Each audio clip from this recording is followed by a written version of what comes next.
एक बहुत ही इम्पॉर्टेंट और अहम सवाल है पर्टेनिंग टू हार्ट सिम्टम्स। आज के इस मेडिकल डोज में मैं आपसे बात करना चाहता हूँ हार्ट की बीमारियों के लक्षण।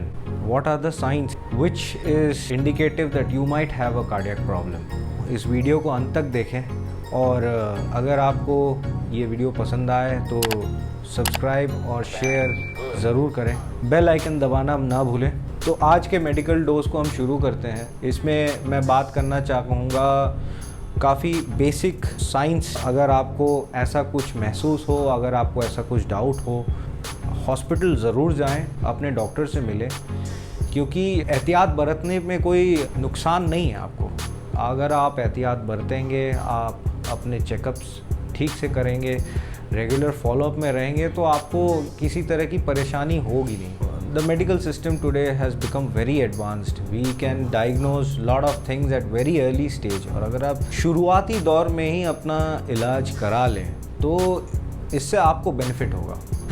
हम अक्सर सुनते हैं कि अगर आपको छाती में दर्द है तो हार्ट की परेशानी है, बट ये जो सेंटेंस है इट इज़ क्वाइट वेग। कार्डियक डिजीज़ को इंडिकेट करने के लिए कोई एक फिक्स प्रॉब्लम नहीं होती है, मल्टीपल प्रॉब्लम्स होते हैं। सांस फूल सकती है, छाती में दर्द हो बहुत लोगों को हमने ऐसे देखा है कि जिन्हें ये सिम्टम हुआ ही नहीं, छाती में दर्द हुआ ही नहीं, but underlying they have been harnessing a big dangerous disease.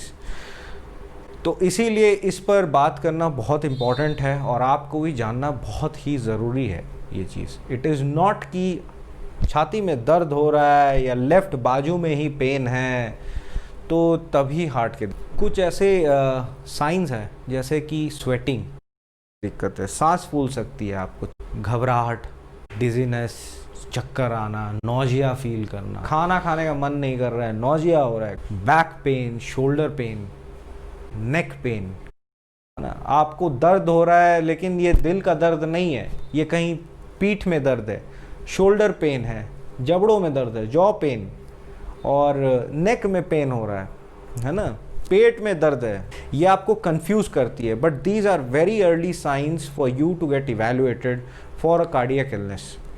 तो आपको ये सब चीज़ों में ज़्यादा ध्यान रहना है। जबड़ों में दर्द, जॉ पेन, अगर आपको दांतों में दर्द है, जबड़े में दर्द है, आप सोच रहे हैं कि शायद ये दांत का मामला है या जबड़े सूजे हुए, गम प्रॉब्लम है, तो आप किसी डेंटिस्ट के पास जाते हैं, आप उसको इग्नोर करते हैं, आप पेन किलर ले लेते हैं। बट अगर वो दांत का दर्द है तो वो दांतों के इलाज या पेन किलर से शायद चला जाता है।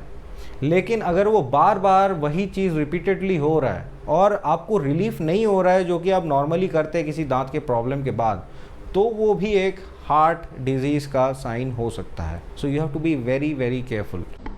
गैस की तकलीफ अब एक बहुत ही कॉमन प्रॉब्लम जो कार्डियक पेशेंट्स फेस करते हैं और उन्हें कन्फ्यूजन होता है, दैट इज़ गैस की बीमारी, epigastric pain, epigastric discomfort. Epigastric region ये रीजन होता है ऊपर का, छाती से जस्ट नीचे, पेट के ऊपरी तरफ। गैस की दिक्कत हमेशा नहीं होती है, कभी कभार होगी, थोड़ी देर में वो ठीक हो जाएगी।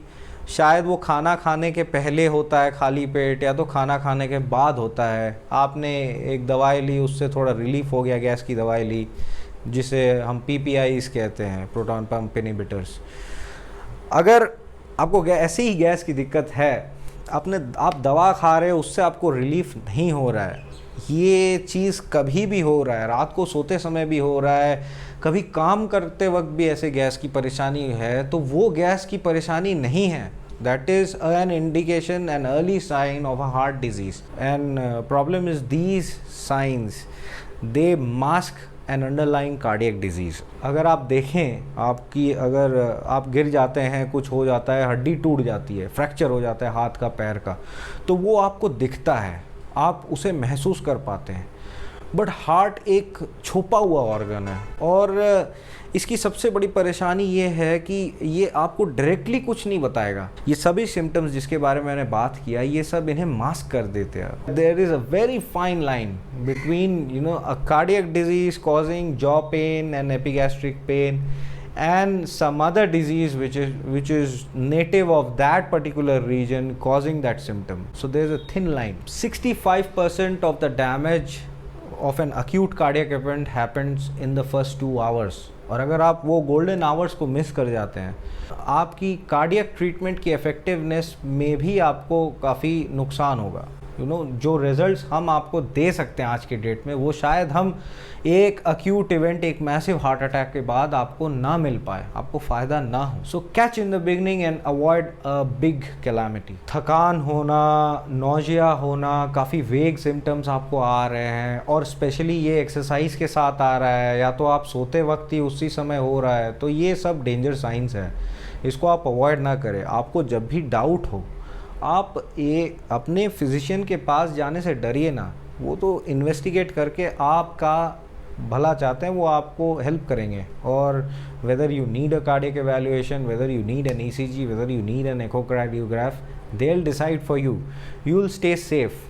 शायद आप 10 बार ऐसे कंफ्यूज होंगे कि शायद मुझे कार्डियक डिजीज़ है, ये सोच के मुझे जाना चाहिए हॉस्पिटल। आप जाएंगे भी और वो नेगेटिव निकलेगा, that is good. But what if the 11th time you end up having a real cardiac problem? So you should not ignore all these symptoms. It's very important. We want whole of India to be healthy. They should be more aware of diseases.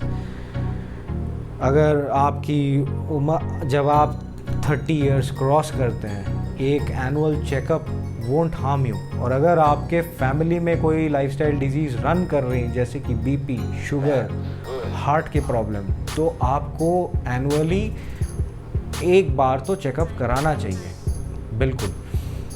और अगर आपको किसी तरह की परेशानी आती है, कभी आप अपने आप से दवाई ना लें, किसी केमिस्ट के पास जाके आप उनसे दवा रिकमेंडेशंस ना लें।